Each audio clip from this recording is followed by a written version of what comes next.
Good morning dear students. আমাদের ওয়েস ক্লাসে আজকে যে বিষয় নিয়ে আলোচনা করব আমরা সেটা হচ্ছে আমাদের প্রসেস সিঙ্ক্রোনাইজেশন। প্রসেসগুলিকে যেভাবে সিঙ্ক্রোনাইজ করে এটাকে প্রসেস সিঙ্ক্রোনাইজেশন বলা হয়। সো আমরা যদি ফার্স্টে থেকে দেখি যে what is process synchronisation. So when two or more processes cooperates with each other, ঠিক আছে, টু or more processes যখন একটা একটার সাথে কোঅপারেট করে তখন কি হয়, their order of execution must be preserved, otherwise there can be conflicts. তাদের হচ্ছে অর্ডারটাকে আমাকে প্রিজার্ভ করতে হবে, আদারওয়াইজ একটা প্রসেস হলে আরেকটা প্রসেস কনফ্লিক্ট করার পসিবিলিটি থাকে।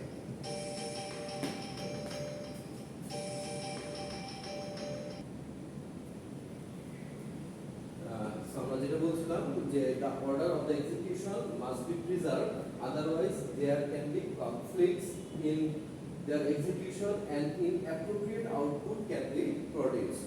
মানে আমরা যদি এই প্রসেসগুলিকে সিঙ্ক্রোনাইজ করাটাকে ঠিকমতো না করি, দ্যাট মিনস প্রসেসের যে অর্ডারটা আছে এইগুলিকে যদি সিরিয়ালে প্রসেস করতে না দিই তাহলে একটা একটার সাথে মিক্স আপ হয়ে যাওয়ার পসিবিলিটি থাকে এবং সেক্ষেত্রে আমাদের প্রপার আউটপুট না আসার সম্ভাবনাটা অনেক বেশি বেড়ে যায়। সো এই কারণে প্রসেসগুলিকে আমাকে প্রপার অর্ডার রাখতে হবে এবং এটাকে সিঙ্ক্রোনাইজ করতে হবে।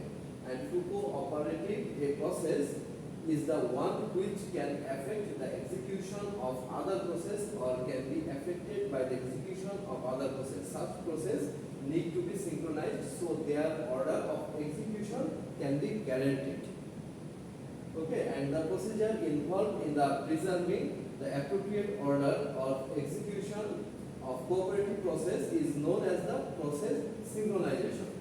Okay, the procedure মানে এই পদ্ধতিটাকে আমরা প্রসেস সিঙ্ক্রোনাইজেশন বলছি। The procedure involves in preserving the appropriate order of execution of cooperative process is known as process synchronization, and there are various synchronization mechanism that used by the synchronizing the process. মানে অনেকগুলি mechanism আছে, আমরা মেকানিজমগুলি one by one দেখব। First one is the race condition. Race condition হচ্ছে যে race condition typically occurs when two or more threads try to read, write and possibly make the decisions based on the memory that are accessing concurrently. তখন আমরা একটা race situation তৈরি হয়।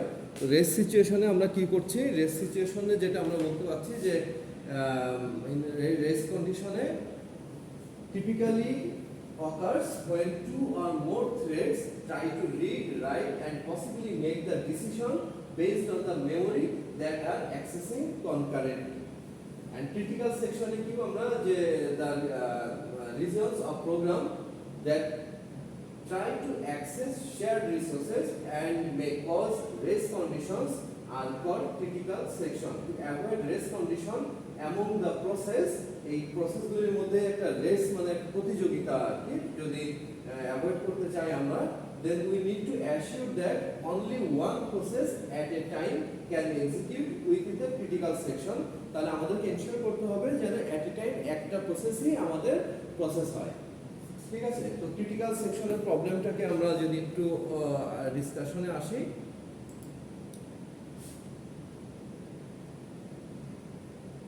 তো critical section প্রবলেমে আমরা বলছি যে it is a part of A program which tries to access shared resources. আমরা রিসোর্স নিয়ে আগের ক্লাসগুলিতে আলোচনা করেছি, রিসোর্স কিভাবে শেয়ার হয় এবং সেই শেয়ার রিসোর্সকে কিভাবে অর্গানাইজ ম্যানেজ করা হয় সেই বিষয়গুলি প্রিভিয়াস ডিসকাশনে এসেছে। and that resources may be any resource in the computer like memory location, data structure, CPU or any IO devices. And the critical section cannot be executed by more than one process at the same time. The critical section cannot be executed by more than one process at the same time, and operating system faces the difficulties in the allowing and disallowing the process from entering the critical section. সহজ কথা আমরা আসলে বুঝতে পারছি। So আমি নেক্সটে আরো clear করে বোঝানোর জন্য ওই সাথে কিছু এক্সাম্পলস আছে, ডায়াগ্রামস আছে, সেইগুলি দেখলে আমরা আশা করি সুন্দর করে বুঝতে পারবো, ভালো মতো আমাদের ব্যাপারগুলিকে ক্লিয়ার হবে কনসেপ্টটা। তো এন্ড তারপর হচ্ছে the critical section problem is used to design A set of protocol which can ensure that the rest condition among the processes will never arise. Okay, and in order to synchronize the cooperative process, our main task is to solve the critical section problem, and we need to provide a solution in such a way that the following conditions can be satisfied. So process synchronization mechanism এর মধ্যে ফার্স্টে আমাদের প্রথম যেটা আসছে primary সেকশনের মধ্যে আসছে ফার্স্টে মিউচুয়াল এক্সিকিউশন। মিউচুয়াল এক্সিকিউশন আমরা বলছি দেয়ার আর আওয়ার এখানে হচ্ছে এই solution must provide mutual execution. By mutual execution we mean that if one process is executing inside critical section, then the other process must not enter the critical section. That means process 1 যখন আমরা এই ডায়াগ্রামটা খেয়াল করি, process 1 যখন critical সেকশনের মধ্যে আছে তখন process 2 3 or other processes গুলিকে আমরা এন্টার করতে দিচ্ছি না। সো আমরা এখানে বলছি যে by mutual execution we mean that if one process is executing inside the critical section, then the other process must not enter in the critical section. So আমরা এইটাকে বুঝতে পারছি, and critical সেকশনের মধ্যে আমরা এরকম হবে না যে আগেরটা টিক ছিল, টিক দেওয়া মানে হচ্ছে দেখো যে এইখানে একটা প্রসেসই শুধুমাত্র ক্রিটিক্যাল সেকশন এন্টার করছে, বাকিগুলি কিউতে আছে, এইগুলিও প্রসেসগুলিও সলভ হবে, বাট স্টেপ বাই স্টেপ মানে ওয়ান বাই ওয়ান অর্ডারে, মানে ওয়ান বাই ওয়ান অর্ডারে একটার পর একটা আসবে আর কি, সিরিয়ালে আসবে। অ্যান্ড ক্রিটিক্যাল সেকশনে এরকম হবে না যে সবগুলি প্রসেস একবারে এন্টার করে যাচ্ছে এবং একবারে রান করছে, যেটার ফলে আমাদের প্রবলেম হতে পারে এবং যেটার ফলে আমরা প্রপার আউটপুট না পাওয়ার সম্ভাবনাটা অনেক বেড়ে যায়। সেকেন্ড ওয়ান হচ্ছে যে progress, and progress means that if the one process does not need to execute into critical section, then it should not stop the other process to get into the critical section. Progress means that if one process does not need to execute into the critical section, then it should not stop the other processes to get into the critical section. এটা ছিল primary part. And secondary পার্টে আমরা বলছি যে bounded waiting, we should able to predict the waiting time for every process to get into the critical section, and the process must be endlessly waiting to get into the critical section, মানে অনেক সময় অপেক্ষা করা লাগে সেটার কথা বলছি। So bounded waiting আমরা করে দিব যাতে আনলিমিটেড বা এন্ডলেস ওয়েটিং যেন না হয়, সেইটা আমরা যেন এনশিওর করতে পারি। And next architectural naturality. One mechanism must be architectural natural. It means that if our solution is working fine on the one architecture, then it should run also the other ones as well. Okay, so আমরা একটু আর clearly বোঝার জন্য আমরা একটা pre recorded video থেকে তোমাদেরকে একটু দেখানোর চেষ্টা করি। এটা হচ্ছে প্রসেস সিনক্রোনাইজেশনের উপরে আমরা একটু খেয়াল করব।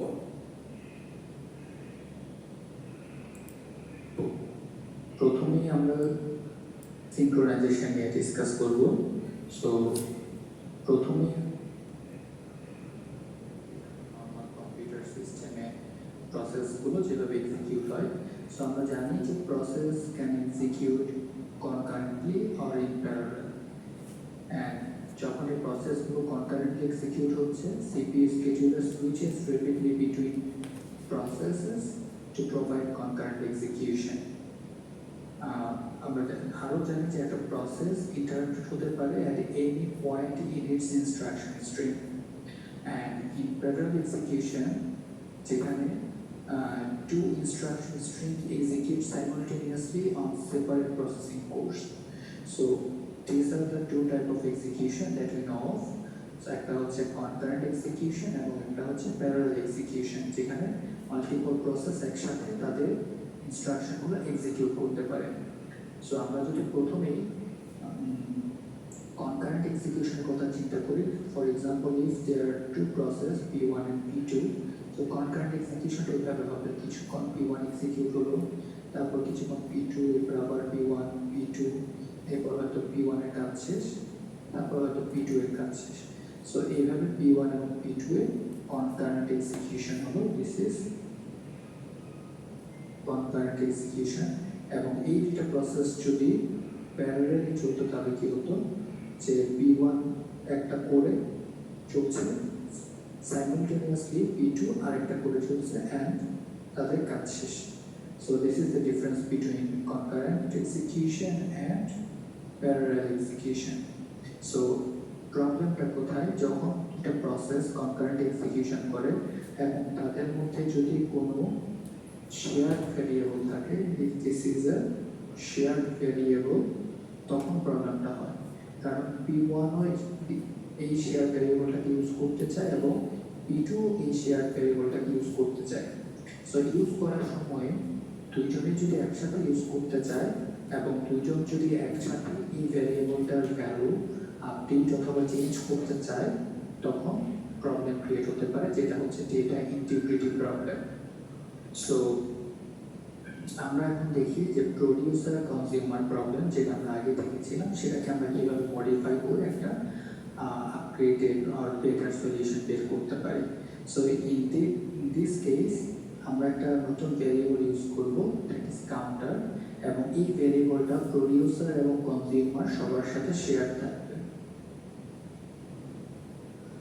সো ইনিশিয়ালি ভ্যারিয়েবলটার ভ্যালু হবে 0, এবং যখনই প্রডিউসার একটা নতুন আইটেম অ্যাড করে বাফারে অ্যাড করবে, একটা নতুন আইটেম প্রডিউস করে বাফারে অ্যাড করবে, তখনই কাউন্টারের ভ্যালু ইনক্রিজ হবে, এবং যখনই একজন কনজিউমার বাফার থেকে একটা আইটেম কনজিউম করে ফেলবে, তখনই কাউন্টারের ভ্যালু ডিক্রিজ হবে।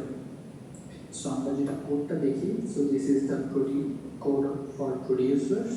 সো বাফার যদি ফুল হয়ে যায়, counter equals to যদি buffer size হবে, that means buffer is full, producer will do nothing, but যদি full না হয় তাহলে সে বাফারে যে নেক্সট যে পজিশনটা আছে, নেক্সট যে ফাঁকা পজিশনটা আছে, সেই পজিশনে সে একটা আইটেম স্টোর করবে বাফারে, তারপরে সেই নেক্সট পজিশন, নেক্সট অ্যাভেলেবল পজিশনটাকে ইনক্রিজ করলো, অ্যান্ড এরপরে দিস ইজ দ্য লাইন যেখানে সে কাউন্টারের ভ্যালু ইনক্রিজ করছে। So this is the share variable, যে ভ্যারিয়েবলটাকে ইনক্রিজ করছে। কনজিউমার কি করবে, যদি বাফার এমটি হয় তাহলে সে কিছু করবে না, যদি বাফার আইটেম থাকে তাহলে নেক্সট যে কনজিউমারের যে অপশনটা ছিল সেখান থেকে সে আইটেমটাকে কনজিউম করবে, অ্যান্ড ওই পজিশনটাকে সে ফ্রি করে দেবে। সো নেক্সট আউট পজিশনটা ইনক্রিজ হবে, এবং তারপরে সে কাউন্টারের ভ্যালু ইনক্রিজ করবে। তার মানে হচ্ছে যেহেতু বাফার থেকে একটা আইটেম কমে গেল, দ্যাটস ওয়াই সে কাউন্টারের ভ্যালুটাকে 1 কমিয়ে ফেলবে। So this counter value actually represents the number of items in the buffer right now. So প্রবলেমটা কোথায়, প্রবলেমটা হচ্ছে এই কাউন্টার ভ্যারিয়েবলটা, this is a shared variable between producer and consumer. So এবং আমরা এটা জানি প্রডিউসার এবং কনজিউমার প্যারালালি অর কনকারেন্টলি তাদের কোড এক্সিকিউট করতে পারে। সো প্যারালাল এক্সিকিউশনের সময় যদি এমন একটা সিচুয়েশন হয় যে প্রডিউসার তার এ লাইনটা এক্সিকিউট করছে এবং কনজিউমার তার এ লাইনটা এক্সিকিউট করছে, সো এই দুইটা লাইন যদি একসাথে এক্সিকিউট হয় তাহলে কাউন্টারের ভ্যালু কী হবে, কাউন্টারের যে ভ্যালু বা যে ডেটাটা আছে সেই ডেটার ইন্টিগ্রিটি কিন্তু মেনটেন হবে না। সো একটা প্রবলেম হতে পারে, this is the call data integrity problem. So data integrity problem কীভাবে কাজ করে আমরা যদি দেখার চেষ্টা করি, সো আমরা নর্মাল করে দেখেছি counter plus plus. So this was the line. So এটা হচ্ছে আমাদের হাই লেভেল ল্যাঙ্গুয়েজে। এটাকে যদি আমরা মেশিন ল্যাঙ্গুয়েজে কনভার্ট করি, আমরা এই তিনটা এক্সিকিউশন পাবো মেশিন ল্যাঙ্গুয়েজ। মেশিন আমরা তো পরিচিত, প্রথমে কি হচ্ছে একটা রেজিস্টারের মধ্যে কাউন্টার ইনিশিয়াল প্রাইস স্টোর করা হচ্ছে, দেন রেজিস্টারের ভ্যালু ইনক্রিজ করা হচ্ছে, দেন রেজিস্টারের ভ্যালু কাউন্টারে আবার অ্যাসাইন করা হচ্ছে। So this is the equivalent machine code for counter minus minus counter So, মাইনাসে আমরা তার মানে কি আমরা যখন বলছি যে কাউন্টারের ভ্যালু ইনক্রিজ করতে হবে, তার মানে যে এই তিনটা মেশিন লাইন এক্সিকিউট করতে হবে, এবং আমরা যখন বলছি কাউন্টারের ভ্যালু ডিক্রিজ করতে হবে তখন এই তিনটা মেশিন লাইন এক্সিকিউট করতে হবে, মেশিন কোড এক্সিকিউট করতে হবে। সো এখানে টোটাল আমরা যদি চিন্তা করি যে একবার counter plus plus and then counter minus minus, এই দুইটাই একসাথে এক্সিকিউট হচ্ছে, দুইটা, একটা প্রডিউসার আর একজন কনজিউমার, এই দুইটা লাইন প্যারালাল এক্সিকিউট করছে। সো এই দুইটা লাইন এক্সিকিউট করার মানে হলো এই তিনটা এবং এই তিনটা লাইন এক্সিকিউট করা। সো এই তিনটা লাইন যখন, এই ছয়টা লাইন যখন এক্সিকিউট হতে যাবে তখন বিভিন্ন কম্বিনেশনে এক্সিকিউট হয়ে যেতে পারে, এবং এটা একটা সিনারিও হতে পারে। সিনারিওটা কি, যে প্রডিউসারের প্রথম দুইটা লাইন এক্সিকিউট হবে মেশিন কোডে। সো রেজিস্টারের ভ্যালু আমরা কাউন্টারে রাখলাম, ধরে নিই যে কাউন্টারে ইনিশিয়ালি 5 ছিল, সো রেজিস্টারের ভ্যালু হলো 5, দেন রেজিস্টারের ভ্যালু 1 ইনক্রিজ করলে হবে 6, দেন এই লাইনটা এক্সিকিউট করার আগে আমরা ধরে নিই যে ওই সিনারিওতে কনজিউমারের এই লাইনটা এক্সিকিউট করা শুরু হয়েছে। সো তখন কি হবে, রেজিস্টারের মধ্যে সে আবার কাউন্টারের ভ্যালু নিয়ে আসবে, দ্যাট ইজ 5, কারণ কাউন্টারের ভ্যালু 5 ছিল, অ্যান্ড দেন হচ্ছে নেক্সট লাইন এর ভ্যালু 1 ডিক্রিজ হবে, দ্যাট ইজ 4। তারপর আমরা ধরে নিই যে কাউন্টারের মধ্যে এই ভ্যালুটা স্টোর হচ্ছে, দ্যাট মিনস প্রডিউসারের এই লাইনটা এখন এক্সিকিউট হচ্ছে। সো তখন কাউন্টারের ভ্যালু কী হবে, সেটা রেজিস্টার 1 থেকে আসলো, দ্যাট ইজ 6, আর এই পরের বার যে এক্সিকিউশনগুলো হচ্ছে রেজিস্টার 2 থেকে এসে কাউন্টারের মধ্যে আসলো 4। সো আলটিমেটলি আমার কাউন্টারের ভ্যালু হয়ে গেল 4, কিন্তু অ্যাকচুয়ালি কী হওয়ার কথা ছিল, কাউন্টারের ভ্যালু ছিল 5, সো প্রডিউসার একটা প্রডিউস করেছিল, সো এটা 6 হওয়ার কথা ছিল, অ্যান্ড দেন আবার কনজিউমার এটা কনজিউম করেছে, সো এটা আবার 5 হয়ে যাওয়ার কথা ছিল। বাট ইনস্টেড অফ 5 আমরা দেখছি যে কাউন্টারের ভ্যালু 4 হয়ে যাচ্ছে, দ্যাট মিনস একটা ডেটা ইন্টিগ্রিটি প্রবলেম হচ্ছে। সো এই প্রবলেমটা কেন ক্রিয়েট হচ্ছে, এই প্রবলেমটা ক্রিয়েট হচ্ছে শুধুমাত্র এই রিজনে যে এই দুইটা প্রসেস, প্রডিউসার এবং কনজিউমার, তারা এই দুইটা লাইন একসাথে এক্সিকিউট করছে। এই দুইটা লাইন বলতে আমরা কী বোঝাচ্ছি, যে লাইনগুলো শেয়ার্ড ভ্যারিয়েবলকে আপডেট করছে বা শেয়ার্ড ভ্যারিয়েবলকে ইউজ করছে, সো ওই লাইনগুলো তারা একসাথে এক্সিকিউট করছে। So that is the reason behind data integrity problem. So এই সিনারিওটাকে আমরা আসলে বলি রেস কন্ডিশন। রেস কন্ডিশন কখন হয়, যখন several process access and manipulate same data concurrently, same data বলতে আমরা শেয়ার ডেটা বোঝাচ্ছি। So outcome of the execution depends on the particular order in which the access takes place. So আমরা একটু আগে দেখেছি যে এই যে এখানে এই পার্টিকুলার অর্ডারে, ইন দিস পার্টিকুলার অর্ডারে যদি এই 6টা মেশিন কোড এক্সিকিউট হয় তাহলে আমার আপডেটেড ভ্যালু হয় 4। হয়তো এটা অন্য কোনো অর্ডারও এক্সিকিউট হতে পারতো এই 6টা লাইন, তাহলে তখন হয়তো আমরা কাউন্টারের ভ্যালু ডিফারেন্ট কিছু একটা পাইতাম। সো এখানে এটাই মিন করা হচ্ছে যে outcome of the execution, last ভ্যালুটা কী হবে, that depends on the particular order, যে অর্ডারে ওই ভ্যারিয়েবলের অ্যাক্সেসটা পাচ্ছে প্রসেসগুলো। সো এই রেস কন্ডিশনের এগেইনস্টে, মানে এই প্রবলেমটাকে যদি আমি সলভ করতে চাই তাহলে কী করতে হবে, তাহলে আমাকে যেটা এনশিওর করতে হবে যে ensure that only one process at a time can manipulate the counter variable, মানে শেয়ার ডেটা। শেয়ার ডেটাকে যখন আমরা কেউ অ্যাক্সেস করতে চাইবে অ্যাট এ টাইম একটা প্রসেস অ্যাক্সেস করতে পারবে, তার মানে হচ্ছে আইদার প্রডিউসার অর কনজিউমার, দুজনের মধ্যে যে কোনো একজন সেই কাউন্টার রিলেটেড লাইনটা এক্সিকিউট করবে, দুইজনই একসাথে সেই কাউন্টার প্লাস প্লাস বা কাউন্টার মাইনাস মাইনাস এই লাইনগুলো এক্সিকিউট করবে না। So and the processes should be synchronized. So এখানে এই সিনক্রোনাইজেশনের কনসেপ্টটা আসছে, এটাকে বলছে হচ্ছে আমরা সিনক্রোনাইজ, যে আমার প্রডিউসার আছে, কনজিউমার আছে, সো প্রডিউসার এবং কনজিউমার আমার শেয়ার ভ্যারিয়েবলকে একসাথে অ্যাক্সেস করতে পারবে না, তাহলে কেউ একজন আগে অ্যাক্সেস করবে, কেউ একজন পরে অ্যাক্সেস করবে। কে আগে অ্যাক্সেস করবে, কে পরে অ্যাক্সেস করবে, এই যে প্রসেসগুলো আছে প্রসেসগুলোর মধ্যে এক ধরনের সিনক্রোনাইজেশনের দরকার হয়। প্রসেসগুলোর মধ্যে যদি সিনক্রোনাইজেশন থাকে তাহলে এই ধরনের রেস কন্ডিশন বা ডেটা ইন্টিগ্রিটি প্রবলেম ক্রিয়েট হবে। এখন আমরা অপারেটিং সিস্টেমের ক্রিটিক্যাল সেকশন নিয়ে ডিসকাস করব। তো প্রথমে আমরা দেখি যে ক্রিটিক্যাল সেকশন বলতে আসলে আমরা কি বুঝি। ধরে নিই একটা সিস্টেমে currently n number of process আছে, so this process will be 0 থেকে p-1। তাহলে ক্রিটিক্যাল সেকশন কোনটা হবে?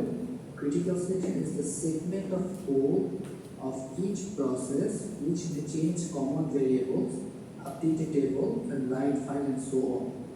So, প্রত্যেকটা প্রসেসেরই লাইন্স অফ কোড থাকে। সেই লাইন্স অফ কোডের মধ্যে কিছু স্পেসিফিক লাইন অফ কোড থাকে, যে স্পেসিফিক লাইন অফ কোড দিয়ে ওই প্রসেসটা শেয়ার ভ্যারিয়েবল অথবা শেয়ার টেবল অথবা শেয়ার ফাইল এই জিনিসগুলোকে সে ইউজ করে অথবা চেঞ্জ করতে চায়, সেই ভ্যালুগুলোকে বা সেই ডেটাগুলোকে সে চেঞ্জ করতে চায়।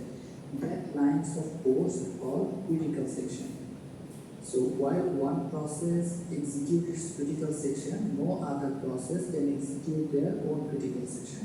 So এটা আমরা লাস্ট ভিডিওতে দেখেছি যে যদি মাল্টিপল প্রসেস শেয়ার ভ্যারিয়েবল কি চেঞ্জ করতে পারে, সেই লাইনগুলোকে একসাথে কনকারেন্টলি অথবা প্যারালালি যদি এক্সিকিউট করে তাহলে ডেটা ইন্টিগ্রিটি বা রেস কন্ডিশন হয়। দ্যাটস ওয়াই ওই লাইনগুলোকে আমরা বলছি ক্রিটিক্যাল সেকশন, এবং মাল্টিপল প্রসেসের ক্রিটিক্যাল সেকশন একসাথে এক্সিকিউট হওয়া উচিত। আচ্ছা, এরপর দেখি এন্ট্রি সেকশন কোনটা। Entry section is the section of code implementing critical section execution request. মানে ক্রিটিক্যাল সেকশনের ঠিক আগের লাইন বা আগের একটা দুটো লাইন যেগুলো দিয়ে এই প্রসেসটা আমার সিস্টেমকে জানায় যে আমি ক্রিটিক্যাল সেকশন এক্সিকিউট করতে চাচ্ছি, সেই লাইনগুলোকে বলি হচ্ছে আমরা এন্ট্রি সেকশন। এক্সিট সেকশন হচ্ছে the section of code exciting from critical section. Critical section থেকে বের হয়ে যাওয়ার যে কোডটা সেটাই হচ্ছে এক্সিট সেকশন। আর এই অংশটুকু বাদে একটা কোডের বাকি যা আছে তাকে আমরা বলছি রিমাইন্ডার সেকশন। সো আমরা যদি একটা কোডকে এইভাবে চিন্তা করি যে দিস ইজ এ কোড এবং এখানে this are the lines of code. So এই লাইন্স অফ কোডের মধ্যে ধরে নিয়ে হচ্ছে এই লাইনটা এবং এই লাইনটা, এই তিনটা হচ্ছে আমার এমন তিনটা লাইন যে তিনটা লাইন আমার শেয়ার ভ্যারিয়েবলের ভ্যালু চেঞ্জ করে। সো তার মানে কি, এইটুকু হচ্ছে আমার ক্রিটিক্যাল সেকশন। সো এই তিনটা লাইন মিলে যেটুকু হবে এটাকে আমরা বলবো এই প্রোগ্রামের জন্য বা এই প্রসেসের জন্য ক্রিটিক্যাল সেকশন। আচ্ছা, তাহলে এন্ট্রি সেকশন কোনটা হবে? এন্ট্রি সেকশন হচ্ছে এই লাইনটা, যে লাইনটা দিয়ে আমার এই প্রোগ্রামটা সিস্টেমকে জানাচ্ছে যে আমি এরপরে ক্রিটিক্যাল সেকশন এক্সিকিউট করতে চাই। সো এই লাইনটাই হবে তখন এন্ট্রি সেকশন, এবং এক্সিট সেকশন হবে এই লাইনটা যেটা ক্রিটিক্যাল সেকশন থেকে বের হয়ে যেতে হেল্প করছে। আর এটা বাদে বাকি যা আছে এখানে, বাকি বলতে আমরা বুঝাচ্ছি এই যে এই অংশটুকু এগুলো হচ্ছে রিমাইন্ডার সেকশন। রিমাইন্ডার সেকশন অর্থাৎ কোড। সো আমি যদি এইভাবে চিন্তা করি যে এটা হচ্ছে আমার প্রসেস P0, তো সেম সিনারিও হবে P1 এর জন্য। সো P1 এরও এখানে একটা ক্রিটিক্যাল সেকশন আছে, ক্রিটিক্যাল সেকশন। সো আমি যদি এইভাবে চিন্তা করি P2 এর মনে করবো ক্রিটিক্যাল সেকশন। সো এখানে যেহেতু আমি চিন্তা করলাম যে আমার সিস্টেমে তিনটা প্রসেস আছে এবং প্রত্যেকেরই নিজেদের একটা ক্রিটিক্যাল সেকশন আছে, এবং এখানে একটা ধরলাম this is a share variable. So এই ক্রিটিক্যাল সেকশনটার কাজ কি হবে? এই ক্রিটিক্যাল সেকশনের কাজ হচ্ছে এই শেয়ার ভ্যারিয়েবলটাকে অ্যাক্সেস করা এবং এটাকে মডিফাই করা, রাইট? এই দিস লাইনস অফ কোড এই কাজটাই করে, এই কোডগুলো এই কাজটাই করে। তো এখানে যে কাজ কোডগুলো আছে এরাও তো সেম কাজ করবে, কারণ এরা তো same type of process. So এখানে যে কোডগুলো আছে এরাও সেম কাজই করবে। সো যখন এই প্রসেসটা তার এই অংশটুকু এক্সিকিউট করছে মানে শেয়ার ভ্যারিয়েবলটাকে সে আপডেট করছে, so at the same time ঠিক এক্স্যাক্টলি সেম টাইমে P1 এবং P2 ওদের এই লাইনগুলো এক্সিকিউট করা উচিত নয়, কারণ ওই টাইমে যে টাইমে P0 এই লাইনগুলো এক্সিকিউট করছে সেম টাইমে যদি P1 এবং P2 এই লাইনগুলো এক্সিকিউট করতে চেষ্টা করে তাহলে আমার এই ভ্যারিয়েবলটার ভ্যালু ও প্রবলেম হবে, ইন্টিগ্রিটি ভ্যারিয়েবলটার ইন্টিগ্রিটি নষ্ট হয়ে যেতে পারে। দ্যাটস ওয়াই আমরা যেটা করি যে যখন একটা প্রসেস তার ক্রিটিক্যাল সেকশন ওয়েট করে অন্য প্রসেসগুলো যদি এমনও হয় যে সে এক্সিকিউট করতে করতে এখানে এসে পৌঁছেছে, সে এরপর ওয়েটিংয়ে চলে যাবে। কতক্ষণ সে ওয়েটিংয়ে যাবে? যতক্ষণ না পর্যন্ত এই অংশটুকু শেষ হচ্ছে এই প্রসেসটা, ততক্ষণ পর্যন্ত এই প্রসেসটা ওয়েটিংয়ে থাকবে, সেটা ক্রিটিক্যাল সেকশন মানে নেক্সট লাইনে সে যাবে না। সেম সিনারিও P2 এবার যদি পুরোটা এক্সিকিউট করতে করতে এখানেও চলে আসে তাও সে ওয়েটিংয়ে চলে যাবে, তার ক্রিটিক্যাল সেকশন এক্সিকিউট করবে না। কোনো একটা প্রসেস তার ক্রিটিক্যাল সেকশন এক্সিকিউট করবে শুধুমাত্র তখনই যদি ওই শেয়ার ভ্যারিয়েবলটাকে ওই মুহূর্তে অন্য কোনো প্রসেস ইউজ না করে। সো এখানে আমরা ক্রিটিক্যাল সেকশন বলতে যেটা বোঝাচ্ছি যে কোনো একটা প্রসেসে সেই স্পেসিফিক লাইনস অফ কোড, যে স্পেসিফিক লাইনস অফ কোড দিয়ে শেয়ার ভ্যারিয়েবলকে অ্যাক্সেস অ্যান্ড মডিফাই করা হয়। এখন আমরা দেখি যে requirement of solution to critical section. আমরা আসলে ক্রিটিক্যাল সেকশনটা বুঝতে পেরেছি।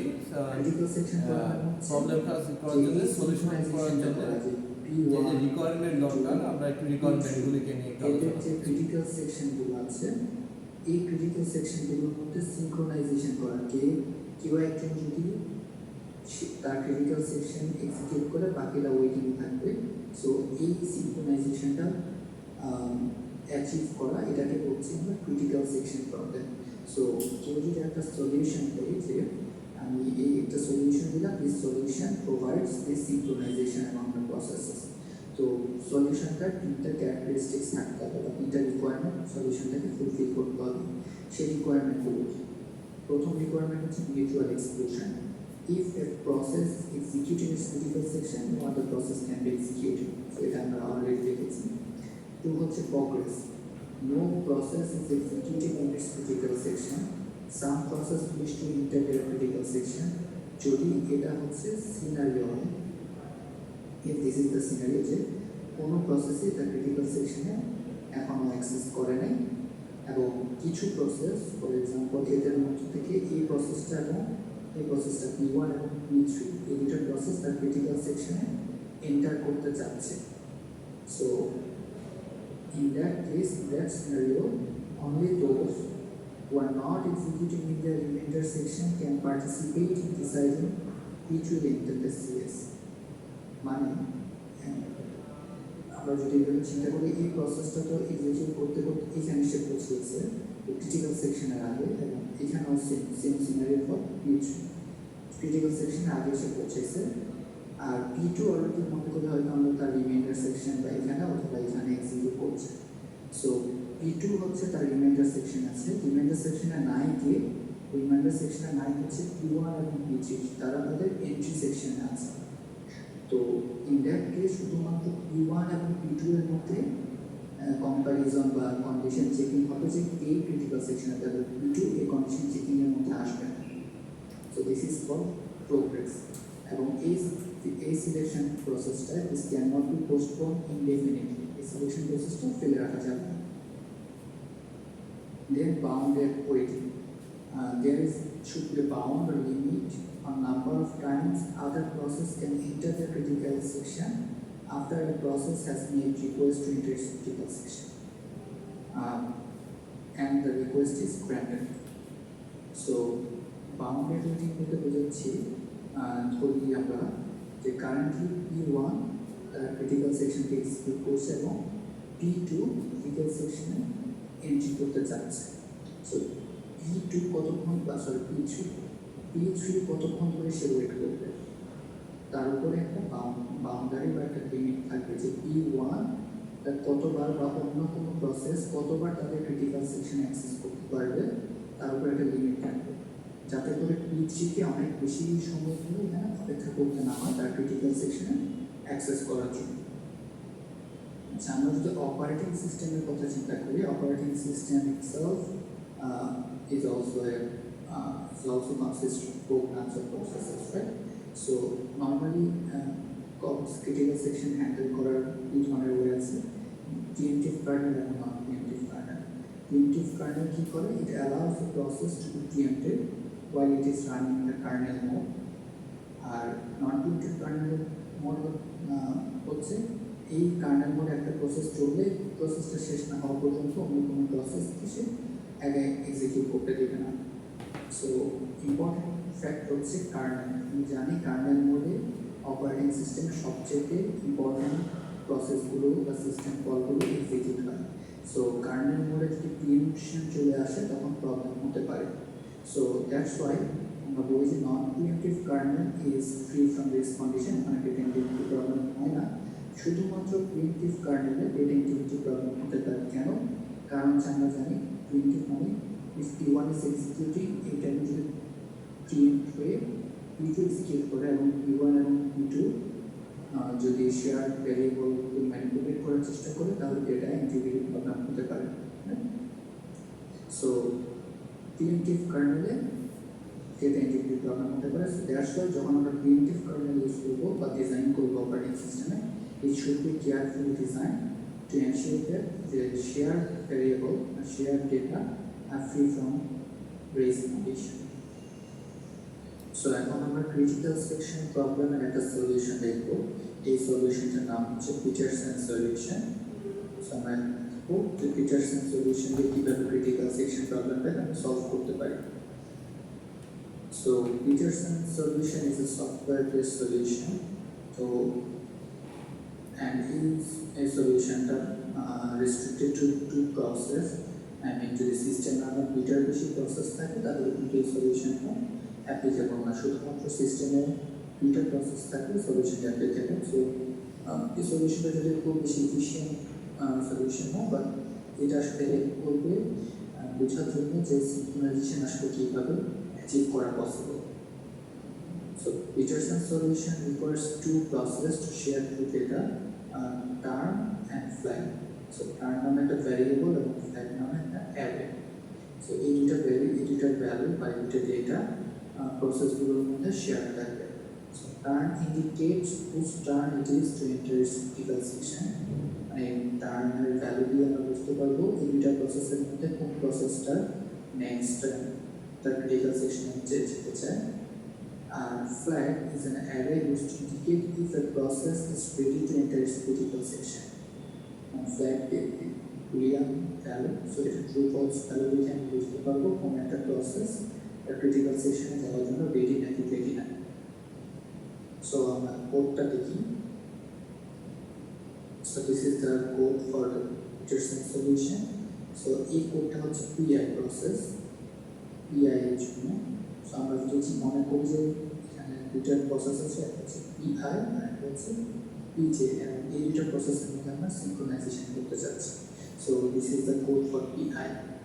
So আমরা প্রথমে দেখব একটা ফ্ল্যাগ I, PI এর যে আমরা জানি টার্ম হচ্ছে একটা ভ্যালু আর ফ্ল্যাগ হচ্ছে একটা অ্যারে।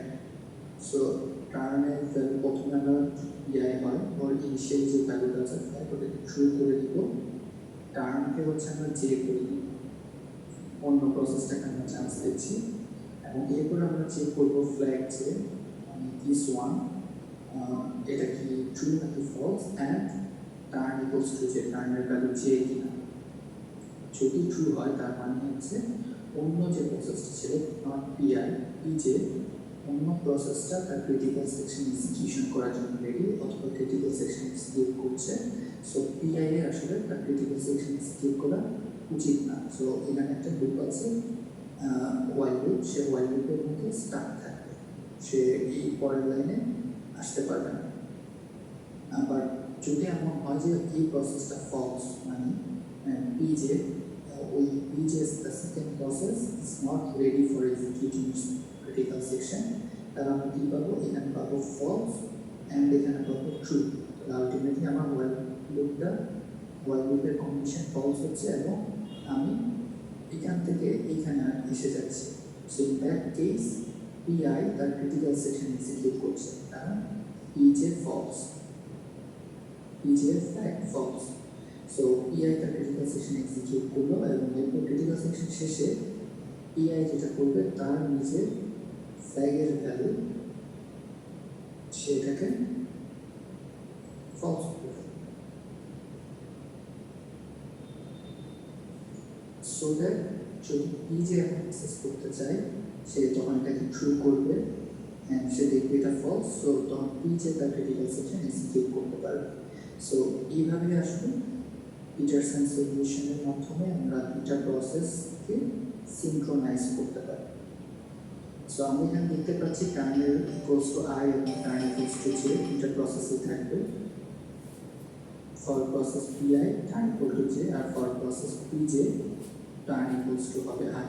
সো দুইটা প্রসেস যদি প্যারালালি চলতে থাকে PI এবং PJ, টার্নের ভ্যালু একসাথে আই এবং জে দুইটাই দিতে পারে, কিন্তু আসলে তো একটা ভ্যারিয়েবলের ভ্যালু দিতে হয় না, আলটিমেটলি আই অথবা জে এই দুইটার মধ্যে যে কোনো একটা টার্নের ভ্যালু হিসেবে ফাইনালাইজড হবে এবং ওদের উপর বেস করে আমরা বুঝতে পারবো PI তার ক্রিটিক্যাল সেকশন এক্সিকিউট করবে নাকি PJ তার ক্রিটিক্যাল সেকশন এক্সিকিউট করবে, যদি সিনারিওটা এমন হয় যে দুইটা প্রসেসই একসাথে এক্সিকিউট করতে যাচ্ছে। সো এইখানে আমরা একটা সলিউশন দেখতে পাচ্ছি, একটা এক্সাম্পল দেখতে পাচ্ছি। এক্সাম্পলে কিছু ইনস্ট্রাকশন দেওয়া আছে যে এই একটা সিস্টেম, এই সিস্টেমের প্রত্যেকটা statement takes 2 millisecond to execute এবং 6 মিলিসেকেন্ড পরে কনটেক্সট সুইচ হয়, মানে দুটা প্রসেস থাকে, CPU প্রসেস 0 থেকে প্রসেস 1 এ চলে যায় অথবা প্রসেস 1 থেকে প্রসেস 0 তে চলে যায় আফটার 6 মিলিসেকেন্ড, এবং প্রত্যেকটা প্রসেসের ক্রিটিক্যাল সেকশনে 4টে স্টেটমেন্ট আছে এবং রিমাইন্ডার সেকশনে 2টে স্টেটমেন্ট আছে। And initially turn equals to 0, flag 0 equals to false এবং flag 1 equals to true. So এটা দেখে আমরা বুঝতে পারছি যে flag 1 রেডি তার ক্রিটিক্যাল সেকশন এক্সিকিউট করার জন্য, কিন্তু flag 0 রেডি না। সো আমরা যখন প্রসেস 1 এর কথা চিন্তা করব, প্রসেস 1 এর ক্ষেত্রে i এর ভ্যালু হচ্ছে 1 আর j এর ভ্যালু হচ্ছে 0। সো ইনিশিয়ালি কি হবে, ফ্ল্যাগ i ট্রু হয়ে যাবে, দ্যাট মিনস যে দুটো ফ্ল্যাগ ছিল এটা যদি আমরা চিন্তা করি 0 এবং 1, ফ্ল্যাগ i এর ভ্যালু 1, সো এটা ট্রু হয়ে যাবে আর এটা ফলস ছিল, রাইট। সো এটা এন্ড দেন টার্নের ভ্যালু হবে যে ইকুয়ালস টু 0। সো এরপর আমরা দেখব ফ্ল্যাগ জে, flag 0 এর ভ্যালু কত, flag 0 is false and turn equals to j, turn equal to 0 কিনা, yes turn এর value 0, so this is true। so এই দুটো হলো while কন্ডিশনটাকে আমার false হচ্ছে এবং আমার while লুপের আটকা থাকবে না, আমার প্রসেসটা তার ক্রিটিক্যাল সেকশনে আসবে। সো আমার 2 মিলিসেকেন্ড সময় লাগলো while লুপের কন্ডিশনটা চেক করতে, দেন ক্রিটিক্যাল সেকশনের একটা সেকেন্ড লাইন দুটা স্টেটমেন্ট এক্সিকিউট করলো, এর মধ্যে আমার 6 মিলিসেকেন্ড কিন্তু শেষ হয়ে গেছে। তো 6 মিলিসেকেন্ড যখন কমপ্লিটেড, সো আমার CPU থেকে কিন্তু প্রসেস 1 বের হয়ে যাবে, যেহেতু বলা আছে কনটেক্সট সুইচ হবে 6 মিলিসেকেন্ড পরে। সো প্রসেস 1 আমার ক্রিটিক্যাল সেকশন থেকে CPU থেকে বের হয়ে যাবে এবং CPU তে এখন আমার প্রসেস 0 আসবে। আর আমি যদি প্রসেস 0 এর জন্য আমি ক্যালকুলেশন চিন্তা করি, তাহলে কি হবে, প্রসেস 0 কি করবে, প্রসেস 0 এর জন্য i এর ভ্যালু 0, j এর ভ্যালু 1। সো প্রথমেই ফ্ল্যাগ i কে ট্রু করবে, ফ্ল্যাগ i মানে কি, ফ্ল্যাগ 0, ফ্ল্যাগ 0 কে সে ট্রু করবে। তারপরে যেটা করবে, তারপরে হচ্ছে টার্নের ভ্যালু সে চেক করবে, টার্নের ভ্যালু চেক করার জন্য। সো এখানে আমরা j এর ভ্যালু 1, সো টার্নের ভ্যালু হয়ে যাবে 1। এরপর আমি চেক করবো while flag j, flag 1 এটা হচ্ছে true and turn equals to j কিনা, turn equals to 1 কিনা, so this one is also true। so যেহেতু true and true, so process 0 say while loop start হয়ে যাবে। so for 6 millisecond say while loop start থাকবে আর আগাতে পারবে না। 6 millisecond পরে আবার প্রসেস P1 তার এক্সিকিউশন রিজিউম করবে। সো এর আগ পর্যন্ত সে ক্রিটিক্যাল সেকশনের সেকেন্ড স্টেটমেন্ট পর্যন্ত এক্সিকিউট করেছিল, তো এখন সে ক্রিটিক্যাল সেকশনের 3 নম্বর এবং 4 নম্বর স্টেটমেন্ট এক্সিকিউট করবে। তারপরে সে ইভেন্ট এক্সিকিউট করলো flag 1 goes to false flag 1 means process 1 so এটাকে সে false করে দিল যেহেতু তার ক্রিটিক্যাল সেকশনের কাজ শেষ হয়ে গেছে এবং এইটুকু করতে তার আবার 6 মিলি সেকেন্ড শেষ হয়ে গেছে দ্যাট মিনস আবার কনটেক্সট সুইচ হবে এবং এই কনটেক্সট সুইচ করার পর আবার এখন প্রসেস 0 আসবে তো প্রসেস 0 তে আমরা দেখি সে ফ্ল্যাগ আই মানে প্রসেস 0 কে ফ্ল্যাগ 0 কে সে ট্রু করলো দ্যাট ইজ ট্রু টার্নের ভ্যালু সে চেক করলো 1 সো টার্নের ভ্যালু 1 এবং সে এবার চেক করছে ফ্ল্যাগ চেক মানে ফ্ল্যাগ 1 এর ভ্যালু এখন ফ্ল্যাগ 1 এর ভ্যালু ফলস কারণ একটু আগে প্রসেস 1 এই ভ্যালুটাকে ফলস সেট করেছে and টার্নের value 1 this is true so false and true that is false so এখন আর while loop স্টার্ট থাকবে না এখন p0 তার ক্রিটিক্যাল সেকশন এন্টার করবে সো এই 2 মিলি সেকেন্ড গেল একবার এই কন্ডিশনটাকে চেক করার জন্য তারপরে সে ক্রিটিক্যাল সেকশনের প্রথম statement second statement check complete করলো এটুকু করতে আবার 6 মিলি সেকেন্ড শেষ সো তাহলে এখন সিপিইউ থেকে p0 চলে যাবে p1 আসবে সো p1 এর কিছু বাকি আছে p1 এর রিমাইন্ডার সেকশন সো রিমাইন্ডার সেকশনে দুটো স্টেটমেন্ট একটা দুইটা সে এক্সিকিউট করলো এর মধ্যে তার 4 মিলি সেকেন্ড সময় লাগছে কিন্তু 6 মিলি সেকেন্ড তাকে ওয়েট করতে হচ্ছে না কারণ তার এখানে কাজ শেষ টার্মিনেটেড হয়ে যাচ্ছে প্রসেসটা সো এখানে আবার একটা কনটেক্সট সুইচ হবে কনটেক্সট সুইচ হয়ে প্রসেস 0 আসবে এবার প্রসেস 0 তার বাকি জিনিসটা এক্সিকিউট করবে critical section 3 critical section 4 4 number স্টেটমেন্টটা এক্সিকিউট করার পরে সে তার ভ্যালুটাকে এখন আবার সে ফলস সেট করবে এরপরে কনটেক্সট সুইচ হওয়ার কথা ছিল কিন্তু যেহেতু অন্য কোনো প্রসেস নাই সে টার্মিনেট হয়ে গেছে সো আবার p0 লোড হবে এবং p0 তার রিমাইন্ডার সেকশনটাকে এক্সিকিউট করবে সো এখানে যদি আমরা খেয়াল করে দেখি যে যখন ক্রিটিক্যাল সেকশনগুলো এক্সিকিউট হচ্ছিল কোন একটা প্রসেস এক্সিকিউট করছে এই প্রসেসটা ক্রিটিক্যাল সেকশন শেষ না হওয়া পর্যন্ত অন্য প্রসেস কিন্তু ওয়েট করতেছে স্টার্টিং দ্য while লুপের মধ্যে সে আটকা আছে so this is called busy waiting busy waiting কেন কারণ এই যে 6 মিলি সেকেন্ড এই 6 মিলি সেকেন্ড ধরে কিন্তু এই প্রসেসটা কোনো কাজ করতে পারে না কিন্তু সিপিইউকে সে দখল করে রাখছিল সো দ্যাটস ওয়াই এটাকে বলি ইজি ওয়েটিং তো যাই হোক মেইন কথা হলো পিটারসন সলিউশন দিয়ে আমরা এই সিম্পলিফিকেশনটা করতে পেরেছি যে কোনো একটা প্রসেস তার ক্রিটিক্যাল সেকশন এক্সিকিউট করলে অন্য প্রসেস তখন তার ক্রিটিক্যাল সেকশন এক্সিকিউট করে না অথবা ওয়েটিংয়ে থাকে এই যে যেমন ধরি আমরা এইখানে তার ক্রিটিক্যাল সেকশন এক্সিকিউট করছে কিন্তু এই মাঝে এই প্রসেসটা এক্সিকিউট করতেছে কিন্তু এই স্টেটমেন্টগুলো ক্রিটিক্যাল সেকশনের স্টেটমেন্ট না সো এইভাবে পিটারসন সলিউশন দিয়ে দুইটা প্রসেসের মধ্যে সিনক্রোনাইজেশন করা হয়েছে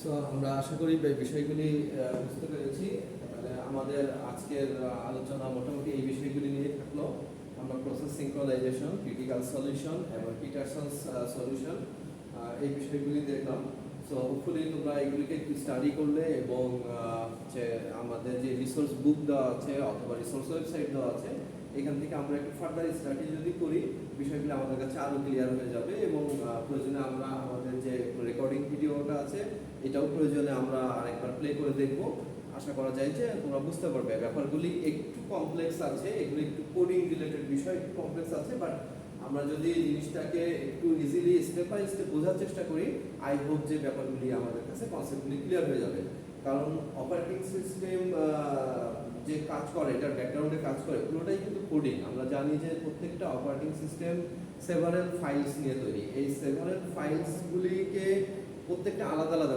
অনেকগুলি ডিএলআর ফাইল আছে সিস্টেম ফাইল আছে যেইগুলি হচ্ছে এটা বেস হিসাবে কাজ করে তো আশা করা যায় যে ব্যাপারগুলি আমরা একটু স্টাডি করলে বুঝতে পারবো ধন্যবাদ সবাইকে ভালো থাকবেন